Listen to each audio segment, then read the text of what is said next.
Salut, je m'appelle Stéphane et aujourd'hui nous allons réfléchir sur la vraie justice.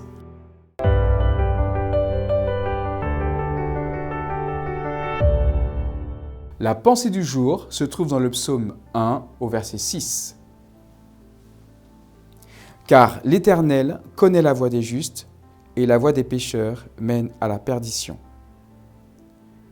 Dans les évangiles, on raconte l'histoire que Jésus présente à ses disciples. Dans cette histoire, il y a un homme croyant et fier qui se présente devant Dieu avec dignité et honneur. Il est content parce que pour lui, il a exercé dans sa vie tout ce que Dieu demandait. Et à côté de lui, il y avait un autre homme, pas plus religieux que ça, mais chargé par la culpabilité et rempli d'humilité, suppliant au Seigneur de lui accorder sa justice et son pardon.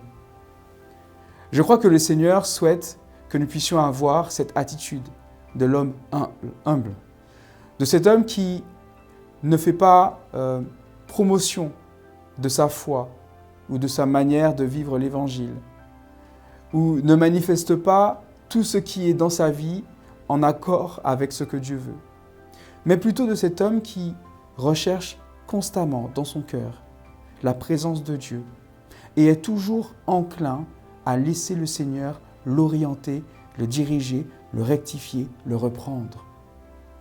Le message d'aujourd'hui, c'est que la vraie justice n'est pas dans le fait de pratiquer des choses.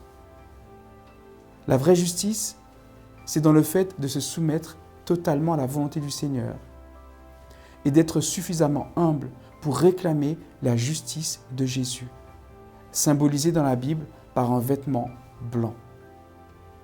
Que la bénédiction du Seigneur soit également donc pour toi aujourd'hui, que tu puisses rechercher la vraie justice, celle qui ne se trouve qu'en Jésus, celle que seul Jésus-Christ de Nazareth peut t'accorder, et non pas une fausse justice que l'on peut se créer soi-même.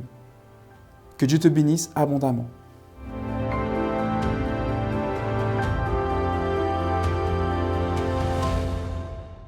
J'espère que le message de cette vidéo t'a beaucoup touché et que tu seras richement béni par le message. Maintenant, tu as la possibilité de partager également cette vidéo avec une personne qui t'est chère pour qu'elle également puisse bénéficier de cette bénédiction. Que le Seigneur te soutienne, te bénisse abondamment.